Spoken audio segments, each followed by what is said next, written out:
Hello guys, welcome back to my channel. তোমরা কেমন আছো? আশা করছি খুব ভালো আছো, আর আমিও খুব খুব খুব ভালো আছি। দেখতেই পাচ্ছ সকালবেলার থেকে আমি ব্লগসটা কন্টিনিউ করছি। আর ব্লগস ভিডিওটা কখন বানাই?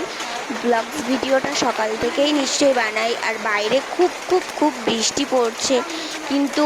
আর আজকে 14 তারিখ, আর আজকে আমার দিদির বার্থডে। তো আমি মুখ চুপ ধুয়ে তারপরে তোমার সাথে আসছি। তো গাইজ আমি মুখ চুপ দিয়ে আবার তোমাদের সাথে চলে এসেছি। কিন্তু গাইজ আমার দিদি আমাকে ফোন করেই যাচ্ছে। মানে ওর বার্থডে যেহেতু, আমি বলেছিলাম ওকে যে আমি যাব না, তারপর কি করব, অনেক বাধ্য হয়ে রেডিটা হলাম। হওয়ার পরে বৃষ্টি পড়ছে, আমি তো রেডি হয়ে গেলাম, কিন্তু আমি বুঝতেই পারছি না যে আমি কি করে যাব। তো গাইজ অনেক কষ্ট করে আমি ছাতা নিয়ে টোটোর মধ্যে উঠে গেছি। টোটোর থেকে এখন মাসি বাড়িতে চলে এসেছি। তো দেখো ওর বার্থডে হচ্ছে আজকে। তো আজকে মানে ওয়েদারটা খুবই খারাপ। আর তোমরা ভাবছো যে এখন দিদির সাথে কোথায় যাচ্ছি? দিদির সাথে যাচ্ছি আমরা কেকের দোকানে। তো কেকের ওখান থেকে একটা জামা কিনবো। তো জামা কিনে মিও মোড়ে যাবো, কেক নেবো। তো এখন টোটোর মধ্যে চলে এসেছি, আর দেখো আমার দিদি যাচ্ছে মিও মোড়ে। এখানকার কেক শুনেছি খুব খুব খুবই ভালো, আর আমিও খেয়েছি, জাস্ট অসাম। ঠিক আছে, তো দেখো আমি বোরিং হচ্ছি, জাস্ট আমার দিদি কেক চয়েসই করতে পারছি না, আমাকে বলছে কিন্তু আমিও চয়েস করতে পারছি না। তারপরে জাস্ট দুটো কেক নিলাম। তো আমি চয়েস করেছি, দুটো কেক নিলাম। নেওয়ার পরে এই আমরা বেরিয়ে পড়লাম। তো ভিমার্টে হচ্ছে জামা কিনতে গেছিলাম, কিন্তু ভিমার্টে মানে ক্যামেরা অ্যালাউ নেই, ভিডিও অ্যালাউ নেই, তার জন্য ভিডিও করতে পারিনি। আমি একটু সুন্দর একটা ড্রেস নিয়েছি। আর এদিকে দেখো ওদিকে ওরা কাটাকুটি করছে, রাইসের মানে সব কিছু কাটাকুটি করছে। আর দুপুরবেলা হয়ে গেছিলো, আর সব দুপুরে খাওয়া দাওয়াটা করছিল। আর আমি চুলটা শুকিয়ে নিলাম। তো আমি চুল এখন শুকাচ্ছি। এখন 5:30 বাজে বিকালে। আমি কখন রেডি হব, কখন কি করব।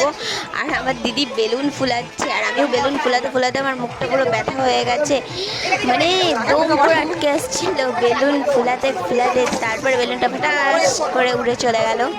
তো দেখো ঘরটা সাজিয়েছে আমার দিদিরা, ঘরটা সাজিয়েছে, আশা করছি ভালো লাগছে। এইবার হচ্ছে আমি মুখ চুখ ধুয়ে আবার তোমাদের সাথে চলে আসলাম। এখন মনে হয় 7:30 মতন বাজে। জামাটা বললাম, এই জামাটা আমি কিনেছি, কমেন্ট করে বলবে কেমন লাগছে জামাটা, ঠিক আছে?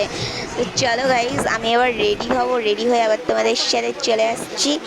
চলো দেখো ড্রেসটা, এবার আমি রেডি হচ্ছি। তো রেডি হচ্ছি, দেখো আমি মেকআপটা করছি, বাট আমি ভালো মেকআপ করতে পারি না, কিন্তু আমার দিদিরা আমাকে অনেক সাহায্য করেছে রেডি হতে। কিন্তু আমি ভাবলাম যে আমি আসবো না দিদির বার্থডেতে, কারণ দিদির সাথে একটা ঝামেলা হয়েছিল। তো তারপরে চলে আসলাম। আর গাইজ তোমাদেরকে একটা কথা বলি, ভিডিওটা ভালো লাগলে অবশ্যই সাবস্ক্রাইব করবে, পাশে থাকা বেল আইকনকে ক্লিক করে দেবে।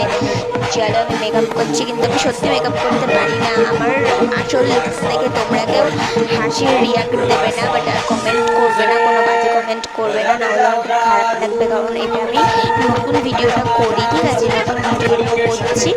চটপট করে আমি মেকআপ করে নিচ্ছি। এখন হচ্ছে ব্লাশার দিয়ে ব্লেন্ড করে নিলাম, প্রথমে ব্লেন্ড করে নিয়ে তারপর আমি ব্লাশার দিয়েছি।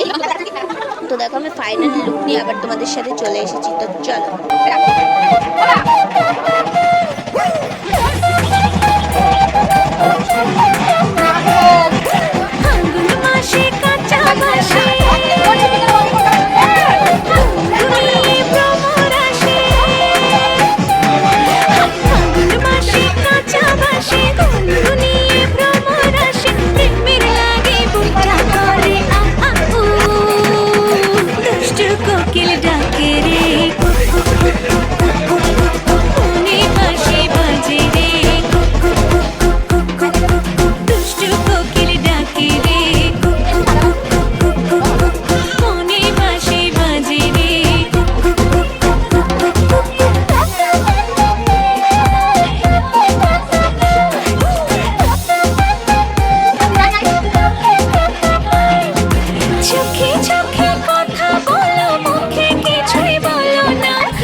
গাইস, এটাই আমার ফাইনাল লুক। তো কেমন লাগছে এই লুকটা তোমরা কমেন্ট করে বলবে। আশা করছি আমাকে খুব খুব খুব ভালো লাগছে, আমার নিজের কাছে তো এই লুকটা ভালো লাগছে।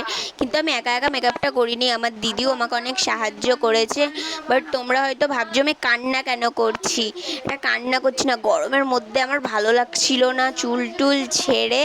তো দেখো এই মানে চোখ দিয়ে জল বেরিয়ে গেছিলো পুরো, আর আইলাইনারটাও ঘেটে গেছিলো।